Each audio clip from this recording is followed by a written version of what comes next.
పరిమళము నీదేనా నాలో పరవశము నిజమేనా బొండు మల్లి పువ్వు కన్నా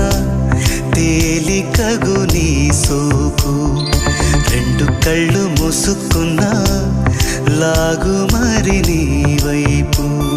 సొగసును చూసి పాడ